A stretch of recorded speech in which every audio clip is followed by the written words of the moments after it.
Salve, salve a todos os alunos e alunas da terceira série do ensino médio. Bom dia, meus queridos, como é que vocês estão? Conta pra mim aí que eu quero saber como é que vocês estão.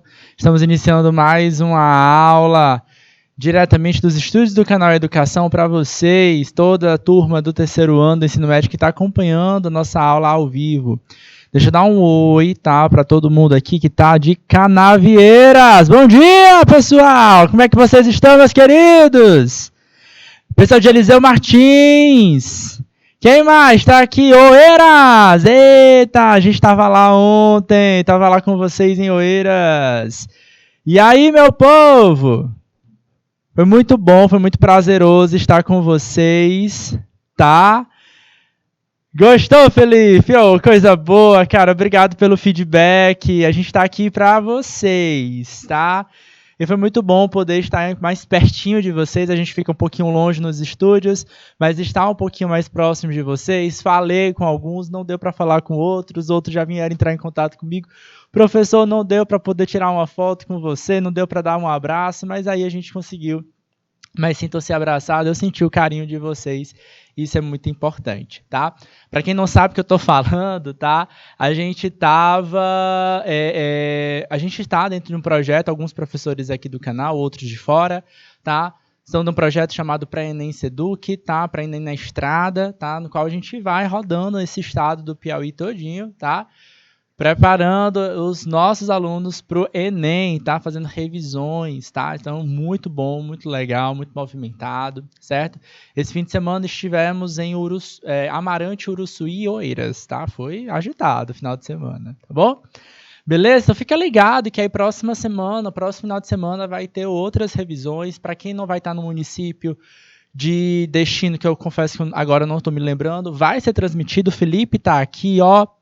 Onde é que for essas... Tem que ficar ligado na tua GRE, Valéria. Valéria, tu é de qual cidade, querida? Conta pra mim aí que eu quero saber, tá? Tem que ficar ligado nas GREs, tá? Que são as Gerências Regionais de Educação, porque elas vão informando. Mas elas todas são transmitidas aqui pelo canal Educação. Então, da mesma forma como vocês assistem essas aulas, elas também são transmitidas, tá bom? Então, fica ligado que logo mais ela vai estar aí no ar para vocês assistirem, tá bom?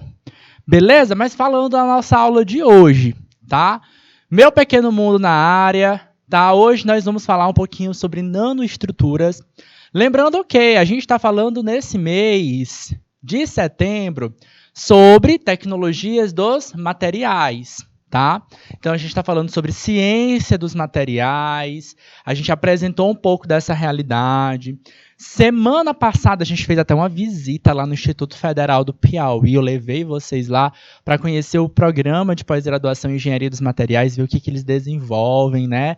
A gente conheceu o que a ciência dos materiais estuda, então ela estuda a composição do material. Pode me colocar na tela um pouquinho, porque eu vou resgatar esse conhecimento com os alunos, tá? E aí, para que a gente possa embarcar nessa tal de nanoestrutura, tá? Pode me colocar todo na tela aí que dá certo, tá bom? Beleza. Aí, gente, o que acontece, tá? Lá na ciência dos materiais, a gente viu que existem algumas composições químicas diferentes, tá? Então, por exemplo, nós temos materiais como os metais, tá? E aí a gente pode pensar no ferro, no alumínio, no cobre. Eles têm propriedades químicas exclusivas, tá? Nós temos os materiais que são chamados de polímeros, tá? Que são moléculas, macromoléculas grandes, tá? Como exemplo, alguns plásticos. A gente tem os biopolímeros também, tá bom? E além disso, nós temos as cerâmicas, tá? Que são materiais minerais formados através de propriedades físicas, como alta temperatura e pressão. E aí a gente pode pensar na própria cerâmica que a gente conhece, né, os pratos de cerâmica, os jarros de cerâmica, né, os filtros de cerâmica, tá? A gente tem o vidro também, todos os vidros, os cristais também, eles são esses materiais.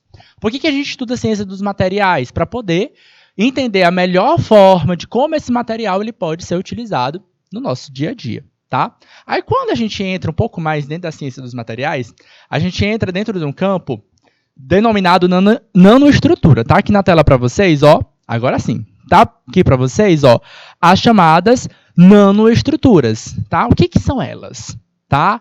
Como é que a ciência dos materiais, elas trabalham a esse ponto, a chegar numa nanoestrutura? O que é uma nanopartícula? Difícil, né? Diferente esse tema. Parece coisa de ficção científica.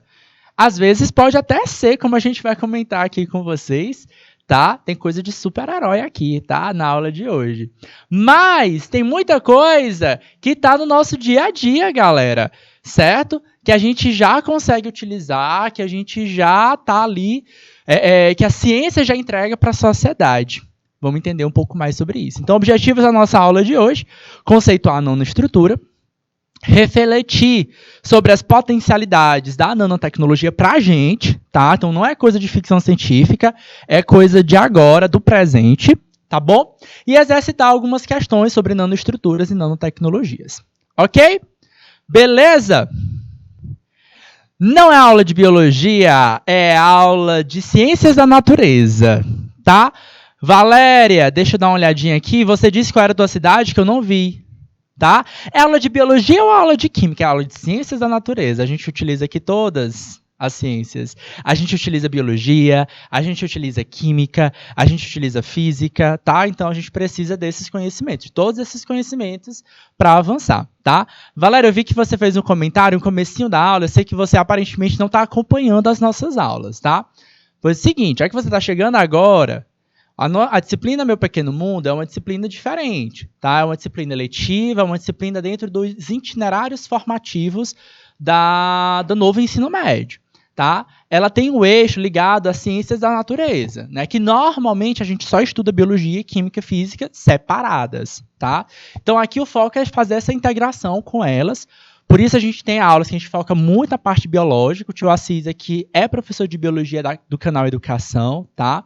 Nas revisões que o Felipe falou que assistiu, eu estava dando aula de biologia, mas aqui a pegada é biologia, química e física, vai depender do momento, tá? Teve aulas que a gente focou bastante nas propriedades físicas da luz, agora a gente está com uma pegada um pouquinho aqui no lado entre a física e a química, tá? Na próxima semana, a gente até vai voltar nessa nanoestrutura para associar as questões biológicas, tá? Então, a gente vai associar as nanoestruturas com biopartículas. Tá bom? O que a disciplina Meu Pequeno Mundo se propõe, viu, Valéria? Você que está se questionando, tá? Ela se propõe dar profundidade aos temas de ciências da natureza, tratando do mundo que a gente vive, só que na perspectiva microscópica. Pensando nisso, a gente tem um campo da ciência que estuda a ciência dos materiais e, particularmente, a nanoestrutura. Tá? Então, a nanoestrutura é uma estrutura que vai existir, tá, na natureza, ou produzida ali pelo ser humano, porém, ela é uma estrutura a nível nanométrico. Tá? Ou seja, ela é muito pequeno. Dá para a gente ver a nível de nanômetro, professor? Não sem a presença de alguma componente, né, ou de algum microscópio para permitir essa visualização. Tá? Então, as nanoestruturas, está aqui, ó, uma nanoestrutura é uma estrutura de tamanho intermediário entre as estruturas microscópicas e moleculares, certo? Então, são estruturas, são materiais, tá? Que é quase tão pequeno quanto algumas moléculas. O detalhe estrutural e a microestrutura em nanoescala, a descrição da nanoestrutura é necessário para diferenciar entre o número de dimensões no volume de um objeto em que está na nanoescala. Galera, para que a gente precisa estudar nanoestruturas, tá?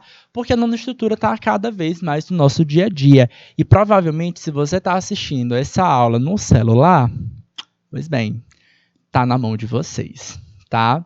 Então, essas partículas, tá? Então, essas estruturas, elas estão cada vez menores, possibilitando o quê? Que o desenvolvimento tecnológico seja mais fácil nas nossas mãos, tá? São menores que as estruturas microscópicas? Algumas sim. Felipe, algumas pessoas até questionam, porque algumas estruturas que eu vou apresentar para vocês aqui, hoje eu vou dar para vocês muitos exemplos, tá? Eu vou mostrar para vocês alguns exemplos que tem alguns cientistas que falam, mas isso aqui não é estrutura nanoestrutura, isso aqui é uma estrutura microscópica, tá? Então, algumas a gente consegue visualizar com o microscópio de luz, tá? Então, por exemplo, os microchips que a gente tem, tá, dos nossos computadores, dos processadores, por exemplo. Alguns a gente consegue fazer uma leitura com o microscópio de luz. Mas aí lembra lá, tá? Nosso microscópio de luz ele tem um limite para visualização, tá? Então aí provavelmente eu preciso de um microscópio ainda mais avançado, que é o microscópio eletrônico. Nas aulas de agosto, a gente conversou sobre a estrutura e o funcionamento do microscópio eletrônico, tá? Então a ideia é que essa nanoestrutura seja ainda menor do que as estruturas microscópicas. Por quê? Porque ela está em escala nanométrica, tá? Aí, para isso, eu preciso resgatar com vocês, a gente já teve várias aulas para falar sobre estruturas, sobre escala nanométrica ou sistema métrico, tá? Sistema Internacional de Medidas, tá? Então, em ciência, tá? Em ciência, existe medidas, tá? Existem medidas que a gente considera um sistema internacional de medidas. E aí a gente pode medir volume, pode medir comprimentos, a gente pode medir temperatura, variação de temperatura, enfim, tá? Velocidade, por aí vai. Tá? Em escala de tamanho, a gente utiliza o sistema métrico, tá? Internacionalmente reconhecido. Tá? Aí tem alguns países que não querem adotar e adotam outros, tá? Tipo Estados Unidos, tá? Ele foge um pouquinho dessa escala métrica. Então, porventura, se você for ler algum trabalho, se você for ler algum trabalho em inglês, né, associando aí as aulas com o professor Natel, é o Laudo Natel? O deles aqui? Quem é o professor de inglês? É o Laudo Natel, pronto. Então, quando o professor Laudo Natel for trazer aqui um texto para vocês, se esse texto foi produzido pelos americanos, né, então eles vão utilizar um ou outro tipo de escala de medidas, tá? Então, por exemplo, a altura é um outro, a gente usa metros, né? Eles vão utilizar outros, né? Agora esqueci qual é a escala dos Estados Unidos, tá? Porém, essa aqui, a escala métrica, é um padrão internacionalmente reconhecido. Você conhece a mesma metragem, você vai conseguir se comunicar com um cientista também nos Estados Unidos, mas um cientista na Europa, um cientista na China, na Rússia, certo? Ele é um padrão, tá? E essa escala métrica, ela pode ser convertida, tá? Então, a gente pode chegar em escalas nanométricas e medir do metro, comparar, fazer as conversões de metro até os nanômetros, tá? Aqui a gente tem uma escala nanométrica para ter uma ideia do que é o tamanho de alguma pessoa ou de algum ser, tá? Então, a gente vai ver aqui, ó, que todos esses seres aqui representados, eles foram medidos em uma escala chamada nanométrica. Todos eles aqui estão em nanômetros. Seja uma criança, tá? Seja ela uma criança em nanômetro, professor. Sim, tá lá, ó, 10 elevado a 9. Obrigado, Felipe. Polegadas e pés. Obrigado, que é a medida lá dos Estados Unidos, a metragem, né, para medir. Certo? Mas aqui, ó, criança, a gente vai ter, ó, ela tá... Imagina que esse 10 a menos 9 aqui, ó, é uma criança pequenininha, de 1 metro. Certo? Então, 1 metro representa 10 a menos 9, tá? Olha, desculpa, 10 a 9 nanômetros, tá? 1 e 9 zeros acompanhados. Ou seja, essa criança em escala nanométrica, ela é gigantesca, certo? Ao passo, por exemplo, que um fio de cabelo vai ter 10 a 5 nanômetros, a gente consegue enxergar o fio de cabelo, Tá? As células sanguíneas são um pouco menor do que isso. Agora, já as células do corpo humano, a gente não consegue enxergar. Então, aí entre 10 a 4 a 10 a 5 nanômetros, mais ou menos. Tá? Então, a gente está numa escala aí que a gente não consegue mais enxergar sem a necessidade do uso de um microscópio. Tá? Em mais ou menos uma escala aí de 1000 a 100 nanômetros, a gente só consegue utilizar o microscópio eletrônico de varredura, para poder conseguir visualizar essas estruturas. MEV, né? É o microscópio eletrônico de varredura. Tá? A gente só consegue utilizar isso. E aí, ó, temos as nanopartículas, os vírus, e algumas nanoestruturas também, ó, como os nanotubos, pertinentes e importantes estruturas moleculares. Tá? A ciência dos materiais, quando ele chega a esse ponto de estudar as nanoestruturas, eu quero estudar estruturas a nível nanométrico para entender como essa estrutura microscópica pode influenciar de forma positiva ao funcionamento do as necessidades do ser humano. Por exemplo, dá para gerar energia com um fio em escala nanométrica? Tá? A tecnologia está sendo desenvolvida hoje. Está sendo desenvolvida. Ainda não foi para o mercado, mas está sendo desenvolvida. Dá para melhorar, por exemplo, o tamanho de um computador? Tá? Vou mostrar para vocês a comparação de computadores gigantescos que a gente tem, tá? Que a gente teve lá nos anos 60, 70, e os computadores que a gente tem hoje. Por exemplo, os celulares de vocês. Tá? Então, o nosso celular ele é muito mais potente. Por mais que o seu celular esteja ruim, eita, professor, mas está travando, a bateria não dura nada. Ele é muito melhor do que os computadores, os primeiros computadores que existiam. E ele cabe na palma da nossa mão. Então, a nanotecnologia ela tem a ver com esse aspecto de criar uma estrutura microscópica para poder o quê? Guardar mais informação dentro daquele espaço. Tá? Hoje a gente vai focar bastante nas estruturas que a gente utiliza na construção civil, na computação, tá? Dentro dessa escala que não é biológica. Na próxima semana a gente vai pegar essas nanoestruturas e entender como é que elas podem ajudar na saúde humana. Por exemplo, adesivos com partículas que passam pela pele. Então, tem gente, por exemplo, que quer parar de fumar e bota um adesivo que libera nicotina, por exemplo. Ali é um exemplo, por exemplo, da associação com nanopartículas, tá? Partículas microscópicas que são absorvidos de uso tópico. A gente fala assim, medicamento de uso tópico. As pomadas, por exemplo. Então, eu preciso ter uma molécula que consiga passar pela minha estrutura da minha pele. Tá? Nem todo medicamento vai conseguir fazer isso, tá? Então, por exemplo, eu vou usar um shampoo, o shampoo provocou queda no cabelo? Será mesmo, tá? Dependendo do shampoo, as partículas conseguem ou não entrar, por exemplo, no couro cabeludo. Esses shampoos comerciais, normalmente, não. Tem macromoléculas, moléculas muito grandes, que não conseguem fazer essa interferência. Produtos com remédio, fármacos com remédio, normalmente eles têm que se preocupar com essa ideia. Mas a gente vai deixar isso para conversar com mais calma na próxima aula, tá bom? Vamos entender aqui um pouquinho, ó. Então, a gente já tem essa escala aqui prática, tá? 1 metro equivale a 10 elevado a 9 nanômetros, certo? Numa forma prática, tá? Um sistema nanométrico equivale a 1 bilionésimo de metro.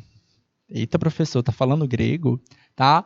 Ou mesmo significa dizer que 1 nanômetro equivale a 10 a menos 9. Aqui estou falando que 1 nanômetro equivale a 10 a menos 9. Tá?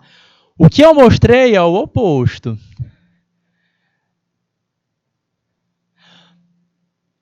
Nem todas, viu? A gente vai entrar nesse detalhe aí, viu, Felipe? Não é necessariamente menor do que uma molécula, é um tamanho intermediário, cara. Vou botar aqui, ó. É um tamanho intermediário entre estruturas microscópicas e estruturas moleculares, tá? A gente tem aqui, ó, algumas moléculas, tá? A nanopartícula principal está aqui, ó, certo? Menor do que uma célula, maior do que DNA ou alguns outros elementos, tá? Algumas outras partículas. De fato, tu olhando aqui, né?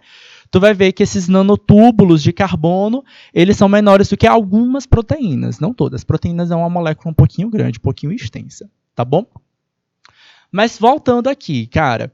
Então, 1 metro é igual a 10 a 9 nanômetros. E o oposto está aqui, ó. 0,0000009 ou 1, tá? Que são 0 noves envolvidos aí, tá?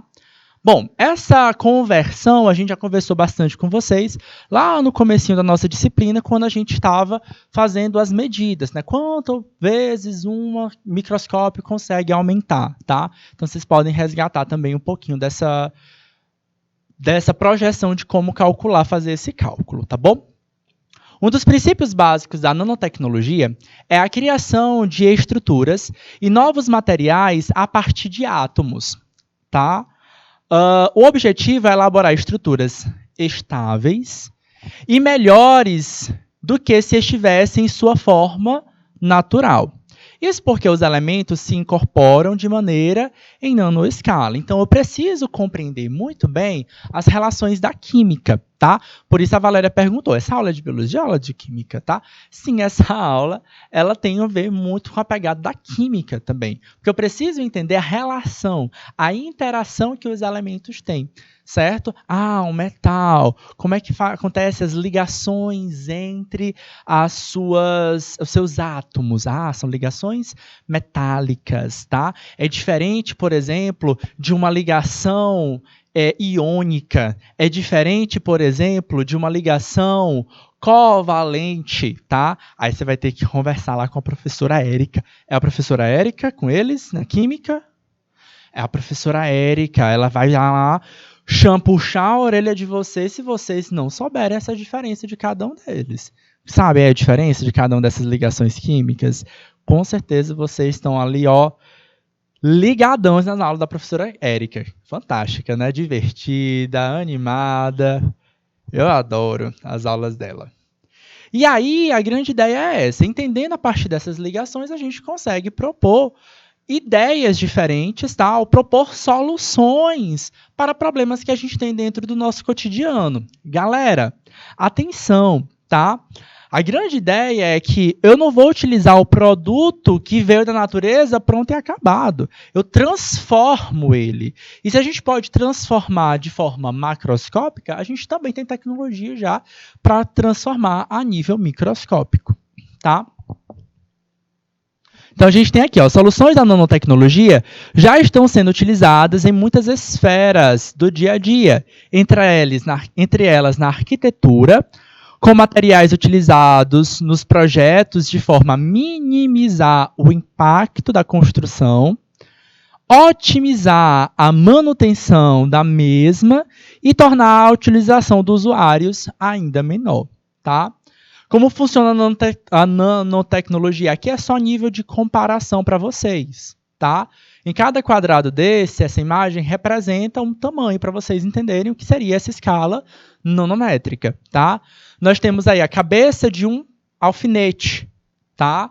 Que já é muito pequeno, tá? Provavelmente é um dos poucos pontos que a gente vai conseguir enxergar aqui, tá? A nível do olho humano, a gente consegue enxergar aqui, ó, a cabeça do alfinete e a gente consegue enxergar o que? Nem todos os grãos de pólen, mas a gente consegue enxergar ali um pouquinho do grão de pólen. Parece uma poeirinhazinha, quase nada. Tá? Para que a gente possa ver os detalhes do grão de pólen, aí a gente precisa observá-lo ao microscópio de luz. Tá? Olha aí, vou falar para ela, Adriana, que você está falando mal dela, viu? Brincadeira, melhor professora de química, e se você falar mal, né, Adriana? Não tem como. Beleza, Adriana. Então, ó, atenção. Aqui, ó, tá mostrando para vocês que a cabeça do alfinete tem aproximadamente 1 milímetro, tá? 1 milímetro significa dizer o quanto em nanômetro, professor? Significa dizer aproximadamente 1 milhão de nanômetros, tá? Ou 10 a 6. Enquanto 1 milímetro é 10 a menos 3 metros. Certo? Conseguem lembrar dessa conversão? Certo? Lembra lá, ó. Metro, centímetro, decímetro, milímetro, certo? Aí depois de milímetro a gente vai ter alguns outros a menos, mas em geral a gente entra aí, ó, no micrômetro e no nanômetro. E ainda tem o angstrom. Certo? Então, todos esses fazem parte do nosso sistema de unidade.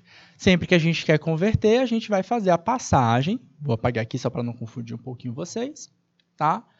Toda vez que a gente quer converter, sair do metro para o centímetro, a gente multiplica por 10. Do centímetro por decímetro, a gente multiplica por 10 de novo. Do decímetro para o milímetro, a gente multiplica por 10 de novo. Então, a gente multiplicou por 10 3 vezes, tá? A volta é do mesmo jeito, só que em vez de multiplicar, a gente vai fazer o quê? A gente vai dividir. Divide por 10. De novo, divide por 10. E, de novo, divide.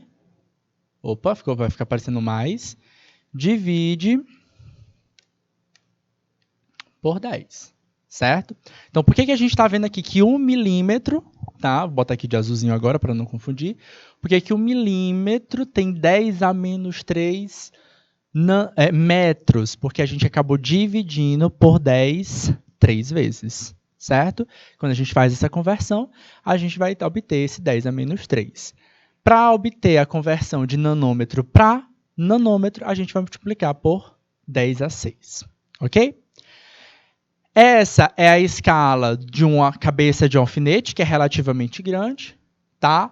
Já no caso do grão de pólen, a gente vai ter aí cerca de 20 micrômetros, é quase o limite da visão humana, e isso a gente está pensando na visão humana, o mais próximo do que a gente poderia considerar perfeita, tá? A grande maioria de nós vai ter alguma aberração na visualização. Tem miopia, tem astigmatismo, tem hipermetropia. A gente já teve aulas para conversar sobre essas possíveis modificações na anatomia do olho humano que fazem com que a gente não enxergue tão bem. Tá? E aí, dependendo da tua modificação ocular, a gente não vai conseguir enxergar um grão de pólen, mas ele vai ter aí cerca de 20 micrômetros, tá? Que seria aproximadamente aí 10. Então, a gente está pensando em 20, tá? 1 micrômetro é 10 a menos 6, tá? Então, a gente está pensando aqui, ó, em 2 vezes 10 a menos 5 metros, certo? É mais ou menos esse tamanho, tá? No caso da célula sanguínea, ela tem cerca de 2,5 micrômetros, tá? E essa célula sanguínea vermelha a gente conhece como hemácia, e ela é que deixa o nosso sangue vermelho. E, por fim, o nanotúbulo, tá? De carbono, que mede aí cerca de 2 nanômetros, e ele é utilizado muitas vezes na medicina para poder controlar o tamanho de espaçamento do de alguns materiais que a gente precisa processar. Tá?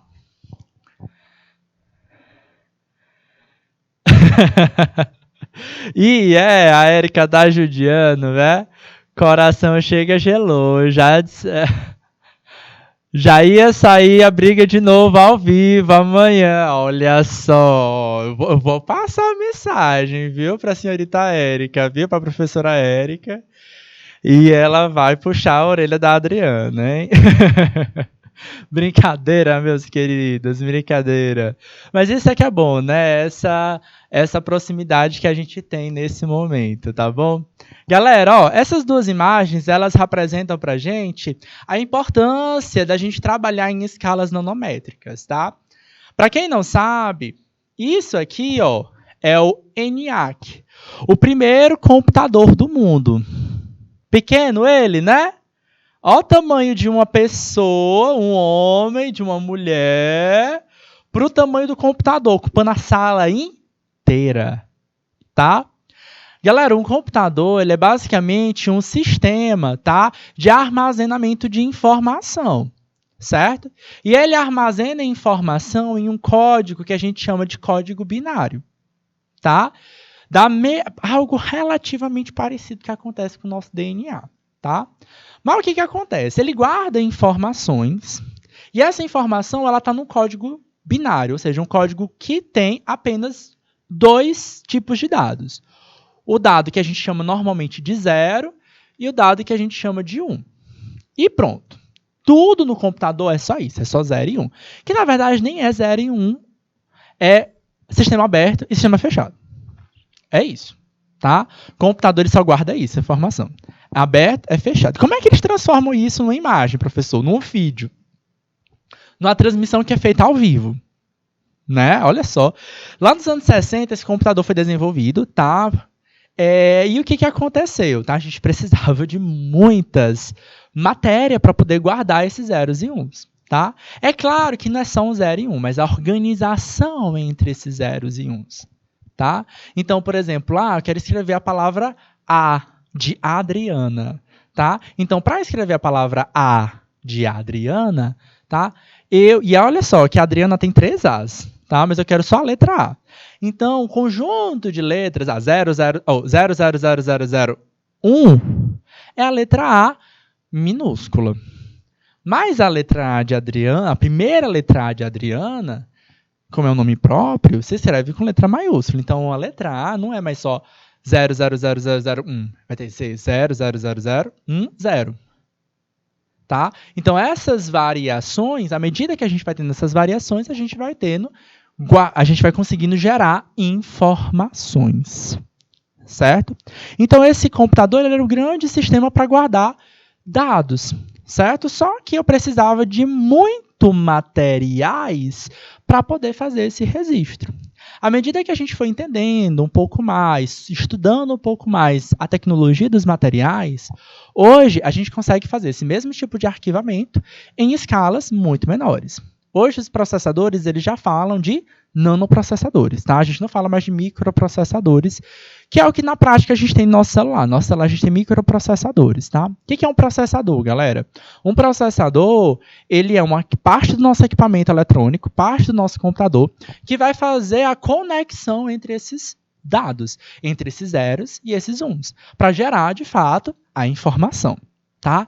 O processador é que está o tempo todo trabalhando, e é ele que deixa o nosso computador ou o nosso celular quente, tá? Porque ele está o tempo todo calculando. Não sei se vocês perceberam, mas a gente tem um equipamento para guardar informações e para processá-las, tá? Por isso a gente chama de processador. E ele tem apenas esses zeros e esses uns. Sempre fazem essa comparação. Vocês estão na aula agora, Biologia amanhã é com a Amanda. Tá? Olha só como a gente tem essa interdisciplinaridade, viu?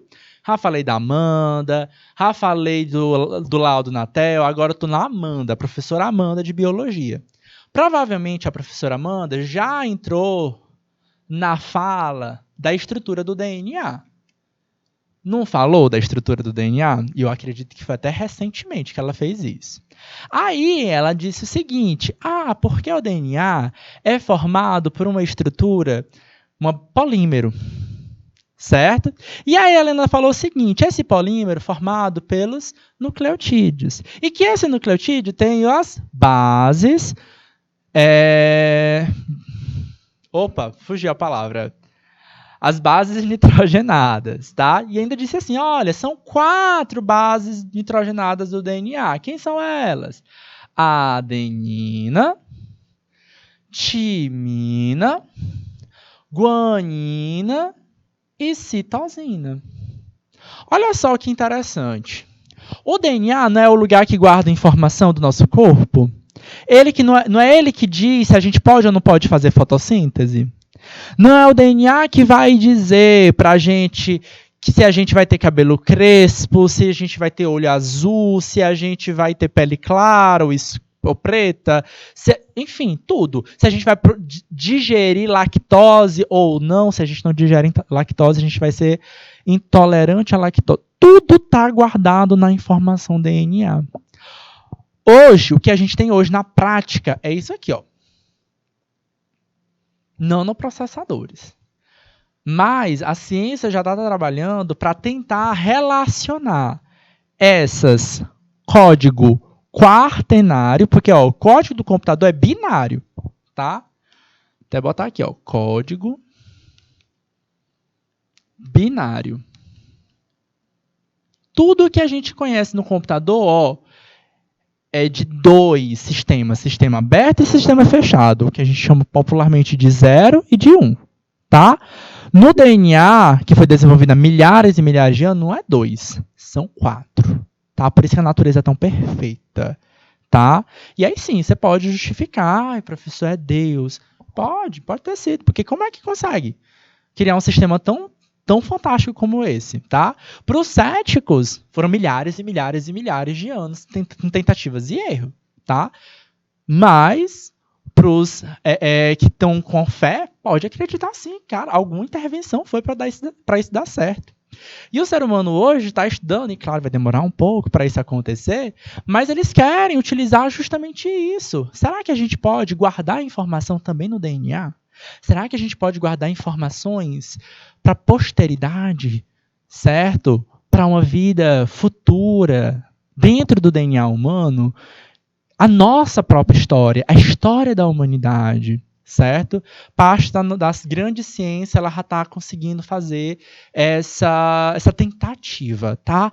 Ainda está muito além, certo? Está muito longe da gente conseguir chegar a esse ponto, mas a biotecnologia permite, né, a gente conversar um pouquinho e trazer soluções inteligentes para a gente, como, por exemplo, o uso de biotecnologias, como, por exemplo, a manipulação do DNA.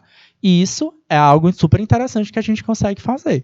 Apesar da gente não conseguir ver bem bonitinho o DNA, a gente consegue fazer recortes do DNA, dos genes que a gente tem interesse, e colocar eles em outros organismos para poder criar o que a gente chama de organismos transgênicos. Tá? Então, a gente está caminhando para algum lugar. Mas isso aqui é algo que a ciência está se dedicando bastante. Olha aí. Prontinho. Travou? Só para a Adriana que travou? Bora nós. Uma arquitetura com menos nanômetros também significa mais desempenho para o chip, tá? Economia de energia, tá? Porque cada dado vai passar por menos filamentos, tá? Então, o que a gente tem de mudança aqui, ó, tá? Por que a gente mudou esse computador gigantesco para um nanoprocessador, tá? Eu preciso de menos materiais, tá? Eu preciso menos liga metálica. Teoricamente, fica mais barato, né? Porque eu estou usando menos recursos naturais. Tá bom? Um outro ponto é, eu estou gastando menos energia, porque menos energia precisa passar entre esses circuitos, tá? Lembra lá, 0 e 1 é circuito aberto e circuito fechado, lá da física. Certo? É isso. Não é um 0 e 1 na prática. A gente aqui lê como 0 e 1, mas é sistema aberto, sistema fechado. Já que a distância fica menor, economiza energia, certo? Fica mais curto, fica menor resistência, perde. Então, essa resistência aqui, galera, quem lembra aí nas aulas de física? Eita, biologia, química e física, essa aula aqui hoje está toda integrada, viu? Resistência, para quem lembra, galera, tem a ver, pode estar associado também com o quê? Com a liberação de temperatura. Lembra lá das resistências dos chuveiros elétricos, tá? Agora, não sei se o professor Caio Breno falou disso recentemente. Falou recentemente? Recentemente? Olha, a da professora Amanda foi planejado, tá? Pronto. A da professora Amanda foi planejado. Eu já sabia um pouquinho do planejamento da professora Amanda, mas do professor Caio, encaixou bonitinho, né? O professor Caio já conversou com vocês sobre resistências, sobre os chuveiros elétricos, tá? E essa resistência, quando a resistência ela é menor, a gente vai ter também menos dissipação de energia. Por que o celular fica tão quente, por exemplo, quando a gente fica carregando ele, quando a gente fica operando ele? Principalmente, quem gosta de jogar videogame no celular, pega o celular que lá e esquenta, que é uma beleza. Só que é claro, né? Cada vez que a gente coloca um processador novo, né, esse celular vai ganhando novas tecnologias, diminuindo essa distância, diminuindo a sua resistência, aquecendo menos.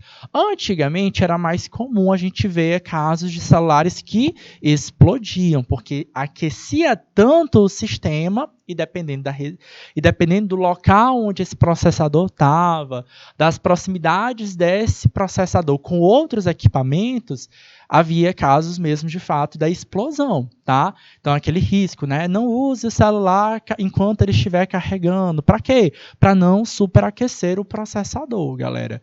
Então, evita ainda, mas é claro que de lá para cá, isso já aconteceu, já tem quase 10 anos, tá? Então de lá para cá, muita coisa já mudou nos nossos celulares, tá? Então boa parte deles já tem essa dificuldade de ter essa resistência muito elevada, tá? Olha aí, fantástico. Essa disciplina é muito boa porque ela é bem interdisciplinar, viu, Érica? Érica não, viu, Adriana? Porque você falou da Érica, eu li como se fosse você, tá? Além disso, os transitores estão cada vez menores e mais sustentáveis, sendo possível colocar em mais unidades deles em um espaço cada vez menor.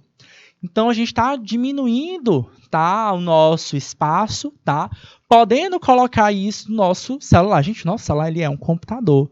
E a gente está cada vez mais falando de objetos tecnológicos, tá? Hoje a gente já fala sobre a internet das coisas. Vocês já ouviram falar da internet das coisas, tá? Como assim internet das coisas, professor? A gente tem internet agora em tudo, tá? A lâmpada de luz agora tem internet. Pra quê, professor, que eu preciso botar uma internet na minha luz? Tá? Porque a gente quer se comunicar. São internet das coisas, permitem exatamente, a internet das coisas. É isso, IoT, tá? A internet das coisas, ela fala sobre isso, sobre acessibilidade.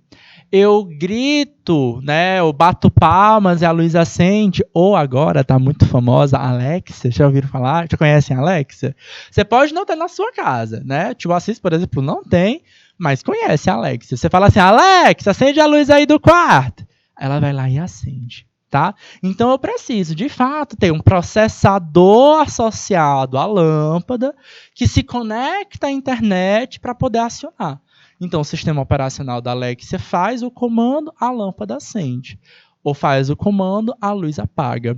Galera, isso é acessibilidade, tá? Claro que para a grande maioria das pessoas vai ser comodidade. Eu fico deitado na minha cama e eu peço para ela acender uma lâmpada. Mas tu pensa, por exemplo, num PCD, tá? Uma pessoa com deficiência, tá? Daqui que ela vá para uma cadeira de rodas, que ela se locomova até um interruptor para acender uma lâmpada, certo? Então eu preciso que esses processadores sejam cada vez menores para eles entrarem em estruturas realmente pequenas e não fiquem apenas num computador ou no notebook, tá? Para que ele seja no local pequeno. O nosso celular, galera, ele é um computador. Hoje em dia, cada vez mais a gente tem, por exemplo, smartwatches, né? Relógios inteligentes, relógios que podem fazer ligações, tá? A gente tem alguns relatos, não aqui no Brasil, tá? Mas relatos fora do no mundo, com esses novos smartwatches já ajudaram a salvar vidas, tá? Porque o relógio registrou altos batimentos cardíacos em pessoas que estavam em trilhas afastadas. O relógio mandou um sinal via satélite e foram resgatar a pessoa, certo? Então a gente tem esses relatos em noticiários ao redor do mundo. Ou seja, o relógio ele é um computador. Ele é um processador que calcula batimento cardíaco e ainda consegue se conectar à internet. Como é que a gente conseguiria isso com um computador gigantesco desse, Não conseguiria nunca se não fosse justamente as nanopartículas, as nanotecnologias. Tá? Alexa é um exemplo de internet das coisas? Não necessariamente, tá? Alexa ela é um servidor, tá? Que você consegue perguntar para ela responder para a gente, tá? Só que ela, conectada a processadores em diversos cômodos, tá? Você pode, a longa distância, ligar. A internet das coisas é a internet em outros produtos que normalmente não teriam. Uma lâmpada, por exemplo, normalmente não tem internet. Uma geladeira precisa de internet? Normalmente não, tá? Mas hoje em dia tem alguns lugares que botam internet na geladeira.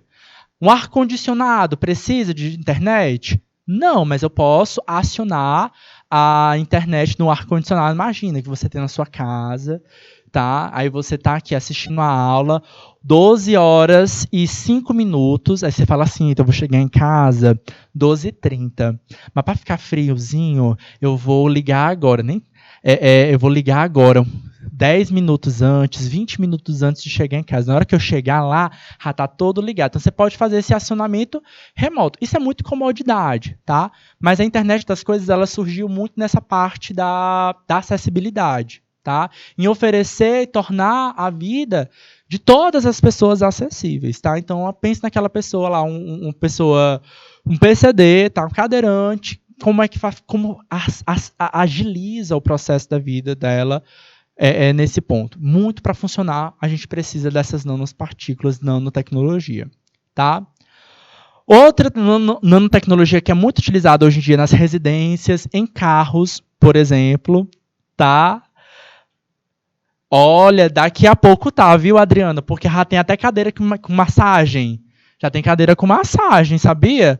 Para relaxar, para descansar, certo? Aí você liga lá pelo celular e chama a Alexa, liga a massagem da cadeira. Olha, eu queria, viu?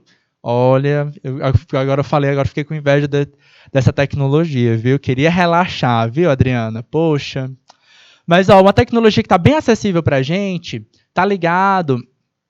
Aliás, uma nanotecnologia que está bem acessível para a gente está ligada ao controle de luminosidade e calor, tá? Consiste em películas, tá? E aí a gente pensa, professor, é só um filme plástico, né? Que a gente coloca. Não, galera. É uma nanopartícula que que precisou ser moldada e precisou ser pensada daquele jeito, tá? Então, de fato, é um filme plástico, tá? E como plástico, ele é um polímero.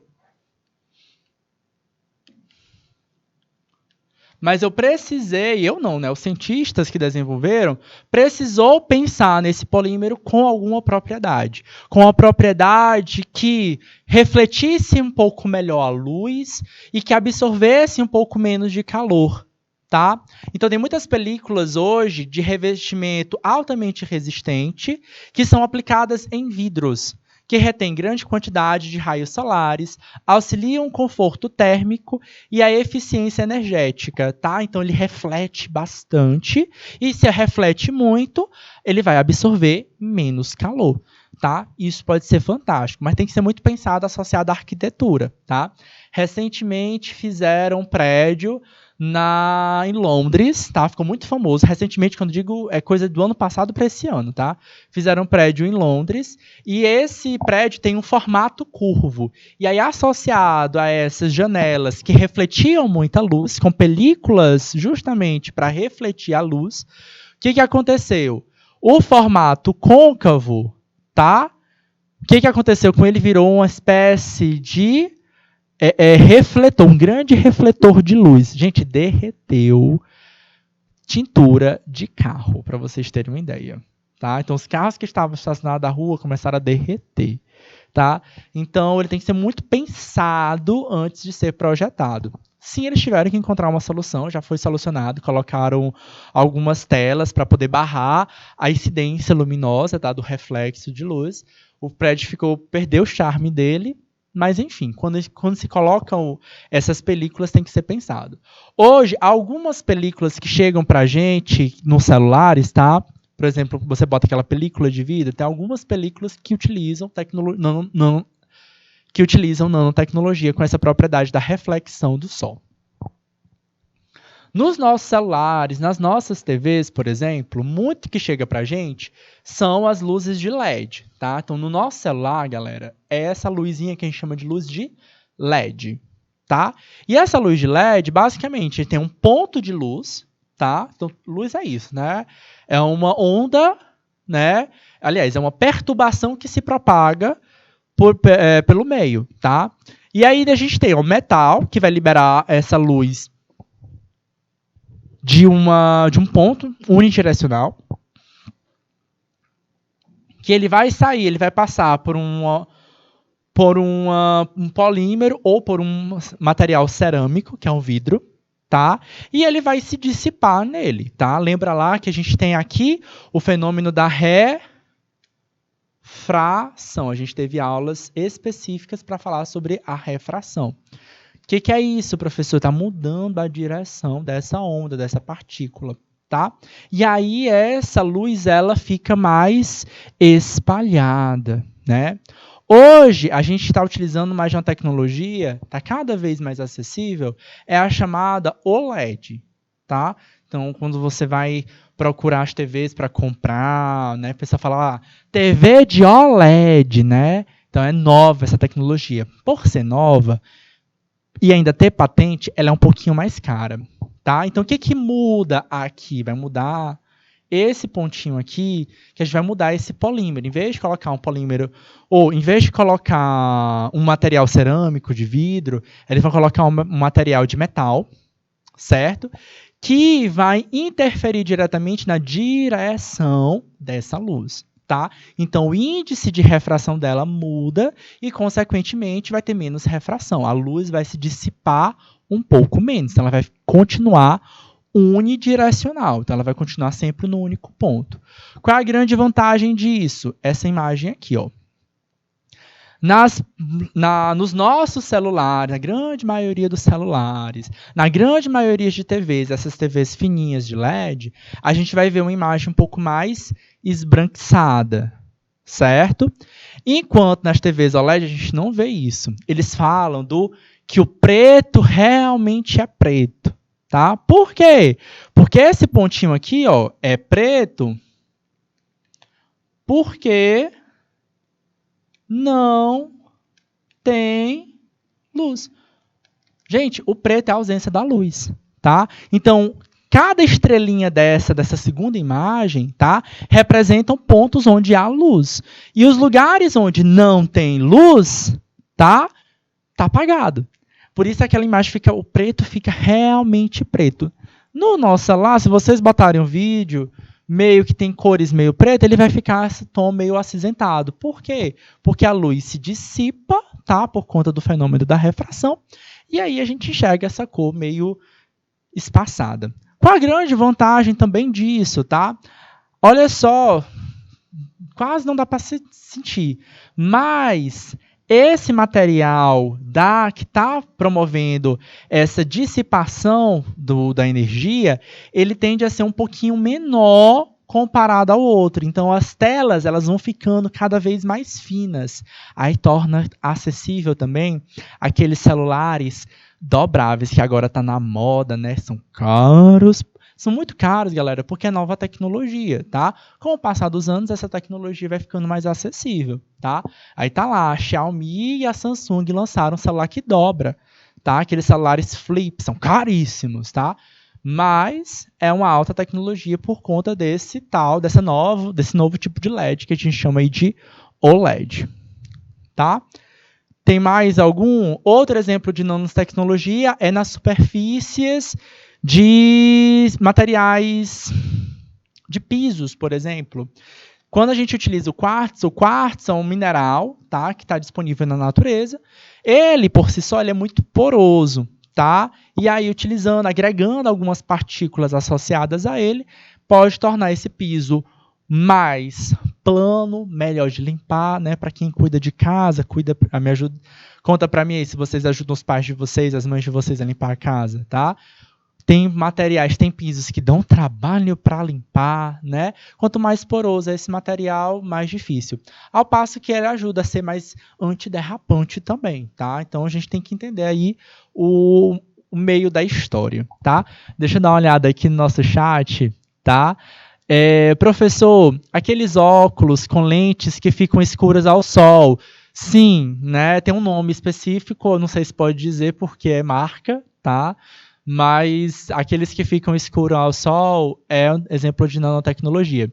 Tem outro vidro que é legal, Felipe, que o pessoal está colocando muito na arquitetura das casas, que é aquele seguinte, a luz, ele fica translúcido, tá? Quando o sistema está aberto, tá? E aí quando você fecha o vidro, tá? Então você cria uma conexão de sistema aberto e sistema fechado, as partículas dele meio que viram ali dentro do vidro. Então ele fica aberto, então você fica vendo tudo como se fosse translúcido, e aí quando o sistema fecha, meio que o vidro fica todo opaco. É muito bom, por exemplo, para privacidade, né? Então, privacidade em condomínio, por exemplo, privacidade em empresas. Tem muitas salas de reunião, por exemplo, tá no escritório e você vai fazer uma reunião e você queria que essa reunião fosse mais confidencial. Então, você fecha a porta, na hora que você fecha a porta, todas as janelas de vidro mudam o tom e elas ficam opacas, tá? Tem gente que bota isso no banheiro, por exemplo, tá? Nos boxes de banheiro, no condomínios, que você consegue visualizar, né? Então, quem estiver lá de fora da casa vai olhar e só vai enxergar o brancão, tá? O opaco daquele vidro. Então, isso também tem a ver com nanotecnologia. Para isso, a gente precisa ter a mistura de mais de uma placa de vidro, tá? Você bota vidro, película, vidro, e aí eles fazem essa dinâmica de direção. Não, nanotecnologia é uma coisa fantástica, tá? E, para a gente fechar a nossa aula de hoje, vai ficar um exercício para casa, tá? Mas só para a gente fechar, diversão, tá? Quem já assistiu os filmes aí, por exemplo, do Homem-Aranha, o novo Homem-Aranha, ele usa uma armadura que era a armadura do Homem de Ferro, tá? Essa armadura do Homem de Ferro é feita com milhões de nanomáquinas. Quem não assistiu, pega o final de semana para assistir o filme do Homem-Aranha, tá? E vê lá que é engraçado que aquela roupa cria vários outros objetos. Tá? Sempre vai ter, Érica. Cinema é a forma prática de vocês verem, de forma lúdica, né, de vocês verem a aplicação disso. É claro que no filme do Homem de Ferro, do Homem-Aranha, é ficção científica, tá? Isso não existe, tá? Então, lá nas histórias de quadrinho, a roupa do Homem de Ferro é feita por milhares de micromáquinas, ou de nanomáquinas que permitem que aquela roupa mude de forma, tá? E aí o Homem-Aranha ele acaba herdando. O Homem de Ferro morreu, viu, gente? Não sei se era spoiler para vocês. Mas acho que foi spoiler para alguém aqui do canal, hein? Mas aí ele morre e o Homem-Aranha ele absorve, ele ganha essa nanotecnologia, tá bom? Galera, o tema tá acabando, tá? Esses exercícios, tem exercício 1, 2, vai ficar aí para vocês no material de apoio, tá? Para vocês exercitarem e praticarem um pouquinho mais. Foi um prazer enorme estar com vocês. Fica de olho porque próxima semana a gente vai ver que essa nanotecnologia não está tão distante aqui do Piauí não, viu? A gente vai fazer outra visita lá no IFP para acompanhar essa nanotecnologia aqui no nosso estado, tá bom? Grande beijo, um grande abraço, até a próxima aula.